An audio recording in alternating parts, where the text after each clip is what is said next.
السلام علیکم ورحمۃ اللہ۔ مدینہ پاک میں یہ وہ کنواں ہے جب نبی اکرم صلی اللہ علیہ وسلم کا وصال ہوا، دنیا سے پردہ فرما گئے، تو آپ کی جو سواری تھی، جو جنہیں یافور کہتے تھے، دراز گوش، جنہیں ہم اپنی زبان میں گدھا کہتے ہیں، ادباً دراز گوش کہنا چاہیے، حضور علیہ السلام کے وصال مبارکہ کے بعد انہوں نے یہاں پہ چھلانگ لگا کے یہ اس لیے زندگی ختم کی، اس جانور نے، اس وجہ سے یافور نے، کہ حضور علیہ السلام چلے گئے ہیں تو اب میرا دنیا میں رہنے کا کیا فائدہ۔ یہ وہ جگہ ہے جو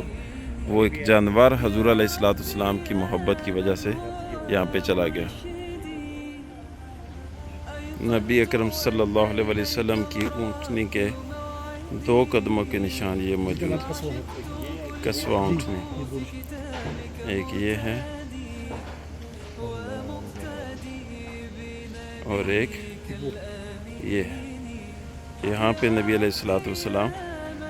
یہودیوں کے قبیلے کو اسلام کی دعوت دینے کے لیے آپ تشریف لے کے قبیلہ بنو کنوکا کے لوگوں کو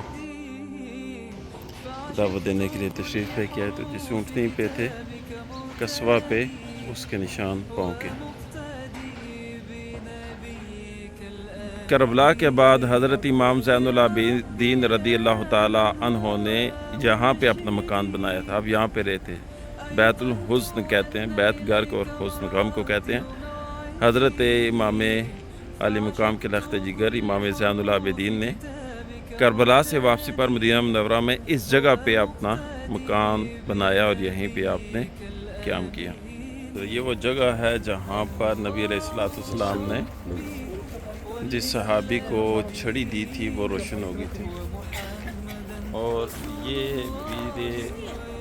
عجیب یہ والا جہاں پر نبی علیہ السلام نے اس کنویں سے غسل فرمایا تھا۔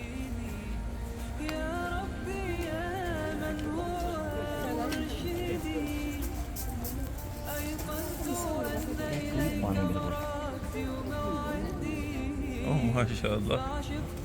یہ پانی جناب دیکھیں، اللہ اللہ، یہ وہ اصل کنواں ہے جہاں سے یہ اس وقت کا، پرانے وقت کا، اب جو پائپ وغیرہ ہیں اسی کنویں سے جا رہے ہیں، اور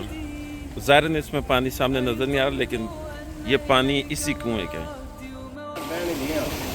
ماشاء اللہ، یہ وہ کنواں ہے جہاں اللہ کے رسول علیہ السلام نے وضو کیا، اور ہمارے حافظ قاسم صاحب بھی یہاں پہ ماشاءاللہ اس پانی کو استعمال کر رہے ہیں، چہرہ دھو رہے ہیں، اور یہاں پہ حضور علیہ السلام بیٹھے تھے اس جگہ۔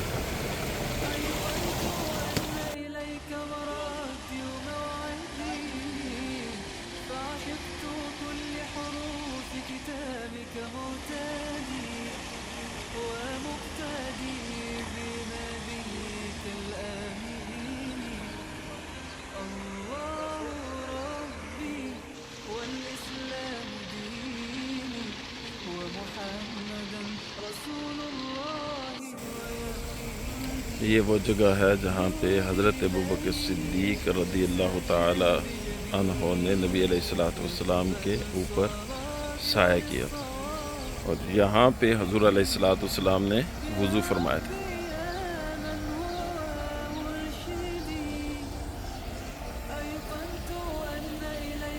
صحابی رسول حضرت سیدنا کلثوم بن حضم رضی اللہ عنہ کا مکان علی شان، جب مسجد قباء شریف بن رہی تھی تو یہاں پر اقرا صلی اللہ علیہ وسلم نے 3 دن کم و بیش قیام فرمایا۔ یہ وہ جگہ ہے، حضور علیہ السلام نے اس جگہ پہ 3 دن قیام فرمایا۔ اللہ